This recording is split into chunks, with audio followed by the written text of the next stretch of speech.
So what's the basic of numerology की जैसे हमारी एक बर्थ डेट है कि हम सबकी बर्थ डेट्स होती है, क्या सिर्फ वही काफ़ी है न्यूमरोलॉजी एक पर्सन को बताने के लिए कि वो कैसा है कैसा नहीं, या कुछ और भी होता है?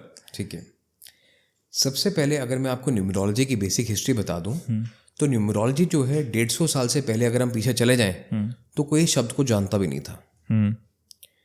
इसको कहा जाता था नॉरमैंसी और अरिथमेटिक्स पहले की भाषा में।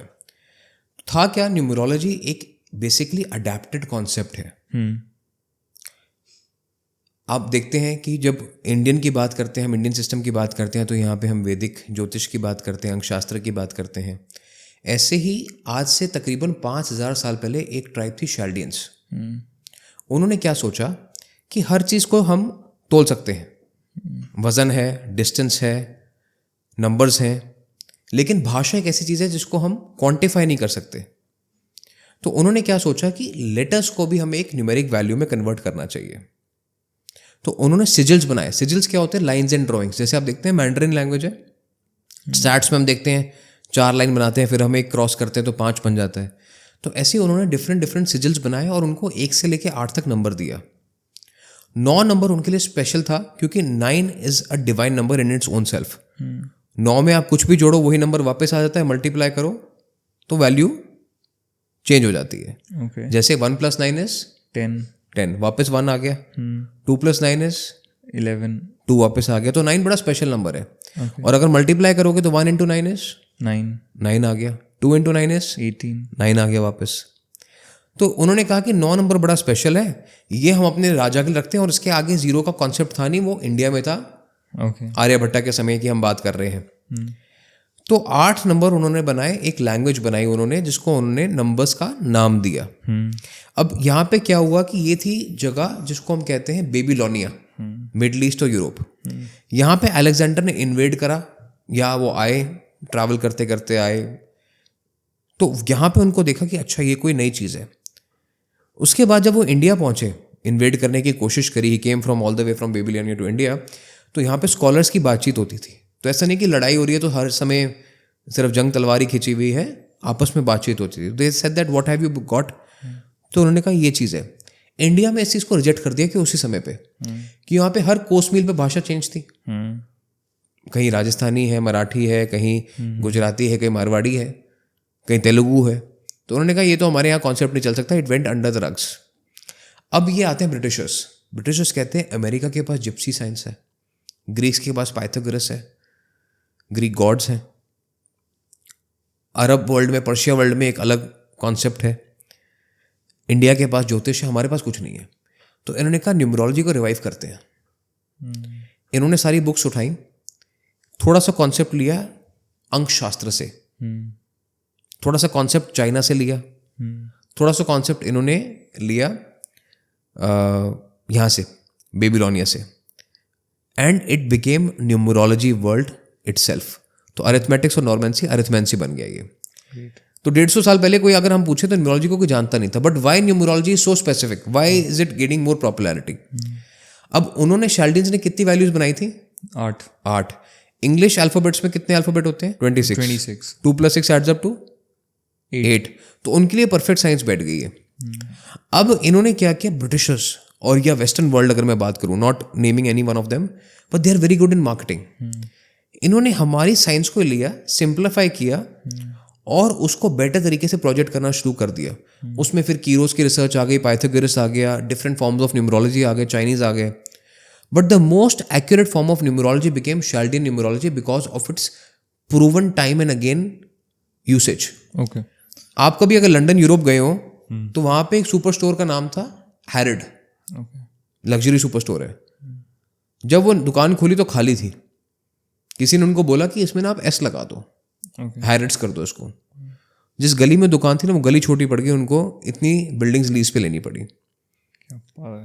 ऐसे ही हम अगर बात करते हैं तो हमारे शादी ब्याह में एक बड़ा कॉमन है कि सूट दिया जा रहा है, कौन सी कंपनी का? रेमंड्स का। हाँ। तो जब वो रेमंड्स था उसकी फ्रीक्वेंसी जो थी शाल्डियन न्यूमरोलॉजी के हिसाब से अच्छी नहीं थी। तो बाप और बेटे में लड़ाई हो गई। सुनी होगी आपने डेफिनेटली रिसेंटली। हाँ। Then they did a rebranding exercises जहां पे उन्होंने एस ड्रॉप कर दिया। ओके। रेमंड हो गया। अब आज जो है वो रेमंड्स नहीं है, वो रेमंड है। ओके ऐसे ही फेसबुक पे कैम्ब्रिज एनालिटिका हो गया। Facebook added up to a certain number, as per the Chaldean it was not good, okay उसको मेटा किया गया। ओके ट्विटर को जब एलॉन मस्क ने लिया उसको एक्स किया गया। हाँ all of this rebranding is happening at the top level and we are not realising कि क्या हो रहा है। मतलब इसके पीछे एक अच्छा खासा साइंस इन्वॉल्व है। हमें तो लगा चलो यार ट्विटर का मन नहीं किया तो एक्स बना दिया या अपडेट करने के लिए फेसबुक को मेटा कर दिया, बट इसके पीछे Science है। reasoning है। Okay I tell you the patterns also in numerology, पर मैं आपके क्वेश्चन का पहले जवाब दे देता हूँ। What numerology is? Numerology is basically GPS. Okay what it is? Guru positioning system. Numerology को आप गुरु मान लो, मैं कोई नहीं हूँ। बाकी जो भी न्यूमरोलॉजिस्ट है वो कुछ नहीं है। जो असल चीज़ है वो न्यूमरोलॉजी है, क्योंकि हम रह रहे हैं एक नंबर्स वर्ल्ड में। आज क्या तारीख है, आज क्या टाइम है, एवरीथिंग इज नंबर्स। अगर हम नंबर फ्रीक्वेंसी को समझ गए, पैटर्न्स को समझ गए, तो हमारी जिंदगी बहुत आसान हो जाएगी। कब करना है, कैसे करना है, आप इस बात को चेक कर लें कि जो भी पैटर्न से बाहर होगा इंसान, न्यूमरोलॉजी पैटर्न से बाहर होगा, वो सक्सेस से थोड़ा दूर हो जाएगा। ओके अब ये पैटर्न्स क्या है, ये क्वेश्चन आना चाहिए मन में। हम किस चीज़ की बात कर रहे हैं? तो पैटर्न्स हैं, 9 नंबर्स हैं। अब 9 नंबर्स की 3 फैमिलीज बना दी न्यूमरोलॉजी में, 1 2 4 7 3 6 9 5 और 8। ठीक है। अब 1 2 4 7 जो है वो एक नंबर सिस्टम हो गया, 3 6 9 एक हो गया, 5 8 अलग हो गया, एक हो गया। अब जिसका भी नाम, डेट ऑफ बर्थ इस फैमिली में आ जाएगा, उसने सक्सेसफुल होना ही होना है। For example Narendra Modi ji, number 17, 8 number आ गया। नाम की कैलकुलेशन शाल्डियंस के हिसाब से, जिसमें मैंने आपको बताया कि हर एक अल्फाबेट की वैल्यू होती है, adds up to number 5। Okay Virat Kohli is the number 5, scorpion, name adds up to number 5। Bhavish Agarwal जो ओला के फाउंडर है, he is a number 1। Okay उनका नाम आता है 7 पे। मैंने आपको बताया 1 2 4 7 is one family. Bill Gates number 1, नाम आता है 7 नंबर पे। ओके ठीक है, फैमिली समझ में आ रही है। अब चलो ये तो दूसरी बात हो गई। तो सबसे लाइक अभी हम फैमिलीज पे हैं, सबसे स्ट्रॉन्ग फैमिली कौन सी है? देखो जिसकी भी फैमिली पूरी होगी उसकी फैमिली स्ट्रांग है। वैसे तो स्ट्रॉन्गेस्ट इज 8 and 5।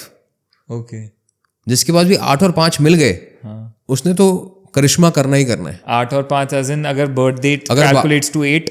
हाँ, और अगर आपका नाम 5 पे है या आपका कंपनी का नाम 5 पे है, तो वहां आपको सक्सेस मिलनी मिलनी है। इसका एक और एग्जांपल बताता हूँ मैं आपको। स्टारबक्स बैंकरप्ट, पहले 17 साल में बंद होने वाली थी। स्टारबक्स का नाम आता है 8 नंबर पे। ओके उस टाइम पे उसका लोगो जो था वो ब्राउन कलर का था। एक बेयर चेस्टेड मर्मेड थी, ब्राउन कलर का लोगो था। हावर्ड स्काल्स की कंपनी थी ये। 17 साल तक कंपनी बर्बाद थी, बंद होने वाली थी।